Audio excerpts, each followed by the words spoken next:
Centuries before industrial farming, buried wood allowed communities to survive without irrigation, quietly building resilient soils that endured drought. Today, most people have never heard of this method, or why it vanished as chemical fertilizers and massive dams became dominant. The central question, if wood acting as a natural water reservoir could free us from constant irrigation, why did modern agriculture erase the evidence? The answers are not on the surface. They lie buried deeper than we might think. Across centuries and continents, farmers and forest dwellers relied on buried wood to build fertile, drought-resistant soils, long before tractors and chemical sprays. In Central Europe, the practice became known as Hügelkultur, meaning mound culture, with peasants layering logs, branches, and brush beneath earthen mounds to grow vegetables where rain was scarce. These beds mirrored the forest floor, where fallen wood slowly transformed into humus that held water through the driest seasons. In the Amazon, archaeologists found terra preta, often called black earth, rich layers laced with charred wood, bone, and pottery, with radiocarbon dating showing some deposits over 1,000 years old. Unlike the surrounding thin, leached soils, terra preta remains fertile, holding moisture and nutrients long after its makers vanished. Ethnographic records from North and South America, West Africa, and the Pacific Northwest report similar stewardship, communities working with fallen trees, brush, and woody debris as deliberate practice. Many indigenous philosophies treat soil as a living partner, renewed through cycles of decay and regeneration. Potawatomi botanist Robin Wall Kimmerer describes ancestors leaving logs to rot, feeding fungi and microbes, and returning nutrients to the earth. Across regions, a common understanding emerged. Buried or charred wood could transform barren ground into a reservoir of life. This knowledge passed through practice rather than textbooks, and was often dismissed as primitive when industrial agriculture arrived. Today, the term Hügelkultur survives in permaculture circles, but its lineage stretches back through generations of unnamed hands. The story of buried wood is not a modern fad. It is etched in black earth, in stratified layers beneath our feet, and in the memory of those who worked with the land, not against it. Wood buried in soil behaves less like waste and more like a living reservoir. Its porous structure, riddled with microscopic channels and air pockets, allows it to soak up rainfall and irrigation, holding water far longer than the surrounding earth. Laboratory studies show that decomposing logs can retain 2 to 3 times more moisture than mineral soil alone, especially during the early years of decay. As the wood breaks down, it releases this stored water gradually, creating a buffer against dry spells.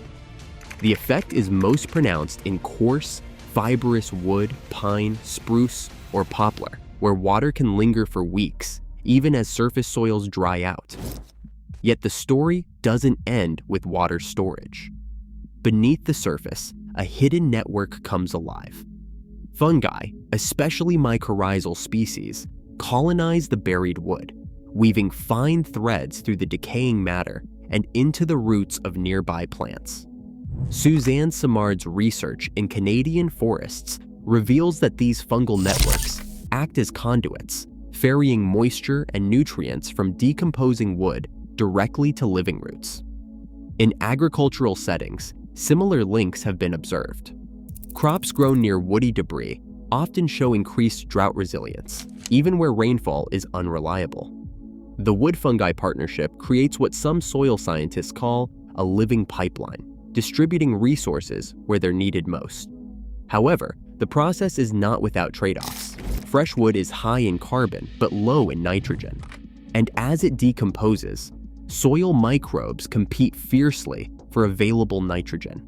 This competition can temporarily tie up nutrients, leading to what agronomists call nitrogen immobilization, a period of months or even years when plant growth may slow, especially in already fertile soils. Elaine Ingham, a leading voice on soil microbiology, cautions that while this immobilization is temporary, it can reduce crop yields in the short term. Over time, as decomposition advances, nitrogen is gradually released and the soil's fertility rebounds, often surpassing its original state. The breakdown of buried wood is a slow dance, measured in years or decades, depending on climate, species, and soil conditions. In temperate regions, large logs may persist for a decade or more, releasing water and nutrients in a steady trickle. In the tropics or under heavy clay, the process can stretch even longer. Each stage brings a different balance of benefits and drawbacks. Water retention, nutrient cycling, and microbial activity shift as the wood transforms from solid timber to rich, spongy humus. What emerges is not a silver bullet, but a complex ecological mechanism, one that mimics the forest floor, rewards patience, and demands an understanding of local soil and climate. The science behind buried wood bridges ancestral observation and modern research, revealing both the promise and the limits of turning dead wood into living soil. Mid-20th century, agriculture was being redrawn by forces beyond smallholders and traditional stewards. The emphasis was on scale and centralized control, not local practice. Forces in the United States, federal irrigation subsidies flowed after the 1902 Reclamation Act, and expansion accelerated through the Dust Bowl and the post-war decades. By the 1950s, the Bureau of Reclamation and state water projects had turned millions of acres of arid land into irrigated monocultures, an expansion bankrolled by public funds and justified by the promise of feeding a growing nation. Irrigation. The new arithmetic of farming favored scale, speed, and uniformity. Fields that once relied on local knowledge were plumbed with aluminum pipes, flooded by diesel-powered pumps, and seeded with hybrids bred for chemical dependence. Scale. Parallel to irrigation, the fertilizer industry experienced a boom. In 1947, a surplus munitions plant in Muscle Shoals, Alabama, was converted to produce ammonium nitrate for crops. By 1960, U.S. fertilizer consumption had quadrupled from pre-war levels, and companies like Scott's and Monsanto grew into multinational giants, their fortunes tied to a model that demanded constant inputs: synthetic nitrogen, phosphorus, potassium, and large volumes of water. Extension agents, backed by land-grant universities, promoted chemical solutions through bulletins and demonstration plots, urging farmers to adopt standardized practices. Inputs. As James St. Scott notes, state-driven standardization tended to flatten the rich diversity of local practice. Planners privileged what could be measured, replicated, and scaled. Techniques like buried wood, rooted in observation, slow to yield visible results, and difficult to patent, fell outside the logic of industrial progress. Standardization. There was no formal ban on the old ways, but they were quietly omitted from research funding, extension curricula, and agricultural journals. The shift was a convergence of incentives. Subsidies rewarded water use rather than conservation. Fertilizer sales depended on soils that required constant replenishment, and mechanization favored uniform fields over the uneven mounds and buried debris of ancestral stewardship. Incentives. The result was a narrowing of what counted as legitimate knowledge. Practices that did not fit the new economic order, whether for lack of profit, or standardization, faded from view. The story of buried wood is not one of prohibition, but of displacement by policies and markets designed for a different vision of agriculture. Displacement. In this world, the logic of the spreadsheet replaced the intuition of the field, and rewards flowed to those who controlled the inputs, not to those who worked with the slow gifts of the forest floor. Spreadsheet. Sepp Holzer in Austria walks a steep hillside at 1,100 meters, pointing to rows of fruit trees that have never seen a drip line. He uses Kultur, burying logs and branches so the wood in the soil holds water. His beds yield apples, squash, and potatoes on slopes where neighbors struggle with drought. He reports using half the irrigation of conventional farms, and he says results depend on the wood, the soil, and patience. Online, on Permies.com, a global community led by Paul Wheaton has spent the past 20 years collecting more than 500 documented trials. Gardeners and farmers from Alaska to Australia share stories of beds that need little to no watering after the first season. Some measured savings show up to 50% less waters used compared to standard beds. The evidence is patchwork, but patterns begin to emerge. Skepticism runs alongside enthusiasm. Forum threads include caveats. Fresh wood can tie up nitrogen and stunt growth for a year or more. Results vary by climate and soil, with sandy ground often showing less benefit than heavy clay. The most detailed logs track yields, soil moisture, and root growth, yet few are controlled field trials. Still, practitioners across climates report the same basic observation. Where wood is buried, the ground stays moist when everything else dries out. These experiments rarely appear in academic journals or extension bulletins.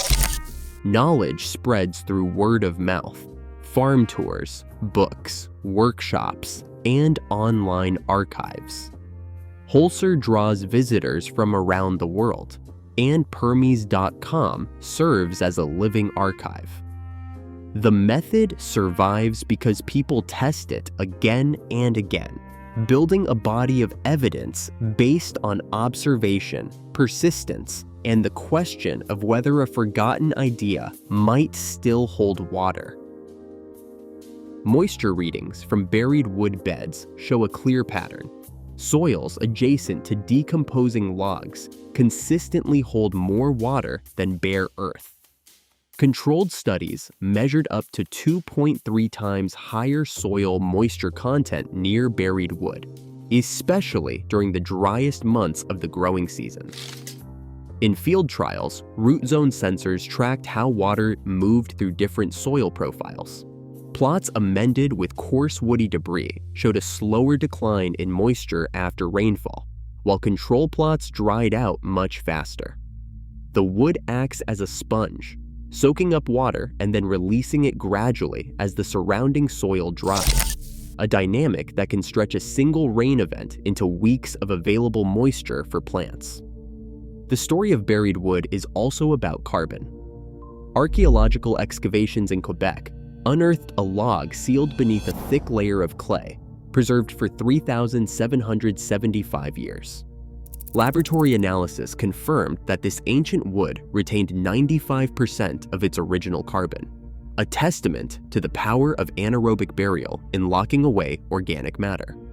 Modern proposals for carbon vaults draw inspiration from these findings, suggesting large-scale burial of woody debris could serve as a climate mitigation tool.